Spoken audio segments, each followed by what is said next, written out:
Bom, esse vídeo é uma tentativa de comentário muito breve sobre um vídeo do Gabriel Arroyo, em que ele faz um react de 3 horas sobre um vídeo do Aizen, e vai ser sobre os vários temas que acabam surgindo e dando espaço para argumentação ao longo do vídeo dele. Primeiro de tudo, a gente vai partir do conceito tradicional de conhecimento, que é crença verdadeira justificada. Por exemplo, você mora com seus pais e vocês têm um gato. Tu colocou comida pro gato 10 minutos atrás. Seu pai pergunta se já colocaram comida pro gato e você responde que sim. Sua crença de que colocaram comida pro gato é verdadeira, afinal quem colocou a comida foi tu, né? E se alguém for ver, de fato há comida na vasilha do gato, logo sua crença está justificada. Nesse caso, a gente consegue universalizar esse conhecimento porque ele pode ser justificado também por outras pessoas e não só pelo meu pai, né, que foi olhar a comida do gato. Só que quando a gente fala sobre arte, fica mais complicado. Será que dá para produzir conhecimento universal nesse caso igual o que produzimos no caso do gato? Meu intuito nesse vídeo não é falar sobre esse assunto específico, sobre conhecimento. Só quis deixar mais claro o conceito para ficar melhor de acompanhar a linha de pensamento. Um ponto importante é o método usado na análise de animes. Quais critérios a gente usa? E se esses critérios são arbitrários ou seguem um padrão? Por exemplo, animes muito parecidos narrativamente. Vou dar um exemplo aqui para ficar mais fácil de entender sobre o que eu estou falando. O protagonista é alguém marginalizado por algum motivo, não tem muitos amigos, mas possui um poder ou habilidade que o torna diferente dos outros. Ao longo do tempo, consegue fazer algumas amizades, mas esse poder latente causa problemas para o protagonista e ou seus amigos. O protagonista acaba aprendendo a usar corretamente esse poder no futuro. Essa fórmula está presente em vários battle shonens, que é basicamente desenho japonês de lutinha. Então, quais são esses critérios? E se não houver critério, então a crítica não tem método. Então a crítica ficaria absolutamente arbitrária. O que seria um problema se você falasse sobre arte com uma crítica totalmente arbitrária e mesmo assim quisesse ter pretensão de verdade com a arte. Será que os critérios que a gente usa para testar a qualidade ou não qualidade em animes assim, battle shonen no caso, são sempre os mesmos?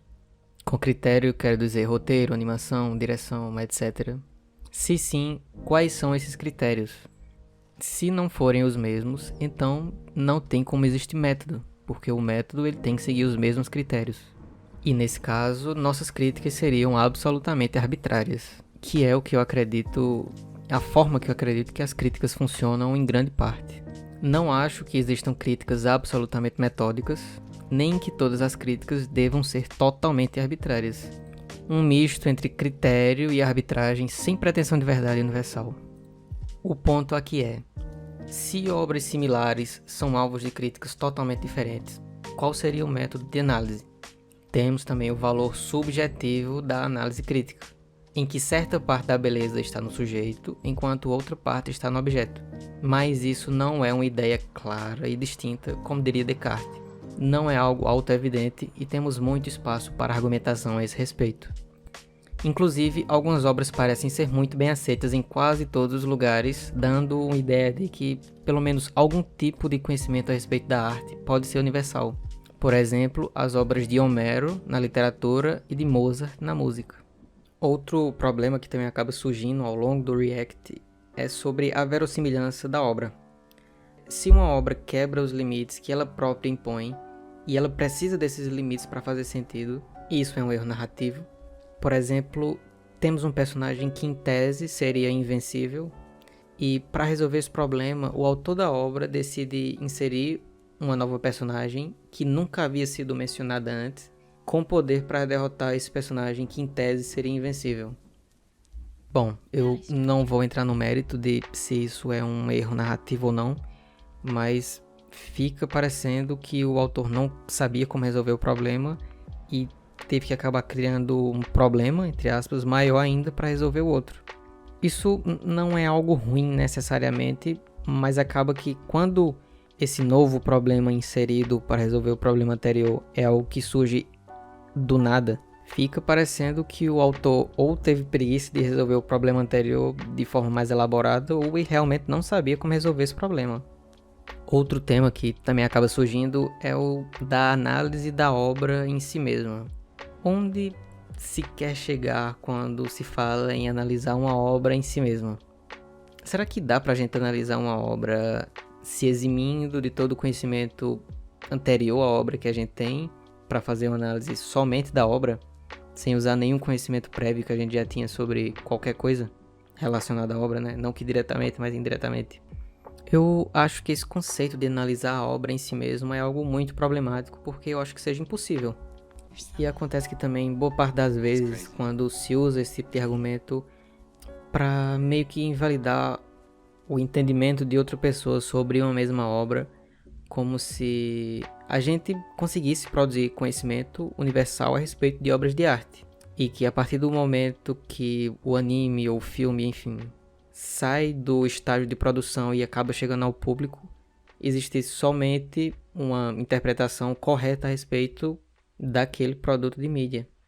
Para finalizar, eu queria falar sobre o uso da palavra argumento, pelo menos no meio otaku, né, que é onde eu mais vejo isso. Boa parte das vezes que a gente assiste um react, a pessoa que está fazendo o react, quando discorda da outra pessoa, ela meio que fala: ah, mas esse argumento dela não é válido, esse argumento dela não faz sentido, tá errado.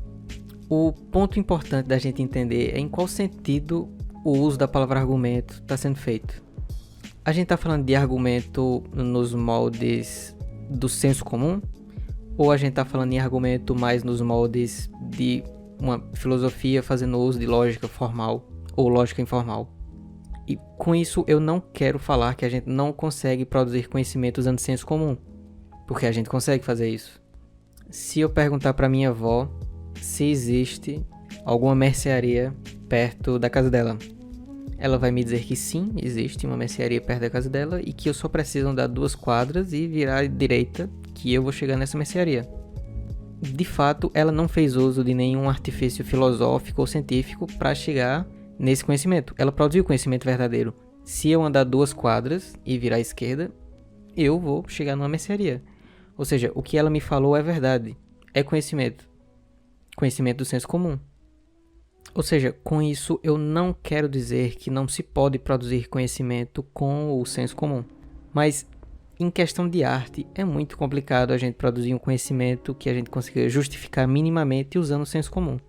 Então, argumentos usados no senso comum, quando aplicados no contexto da arte, não é uma boa ideia, porque o poder de justificação do senso comum ele é muito limitado comparado a outras áreas do conhecimento. Enfim, teria mais algumas coisas a falar sobre isso, mas eu não queria fazer um vídeo muito longo, então é só isso mesmo. Na verdade eu já tinha gravado sobre algum outro assunto, mas acabou que eu perdi a gravação e eu esqueci sobre o que eu falava, então eu também não sei se o áudio vai ficar muito bom, porque eu não gravei tudo de uma vez, eu fui gravando separado, então algumas coisas eu gravei de madrugada, então eu tinha que falar um pouco mais baixo, então não sei se a qualidade do áudio vai ficar boa em todo o vídeo, mas enfim.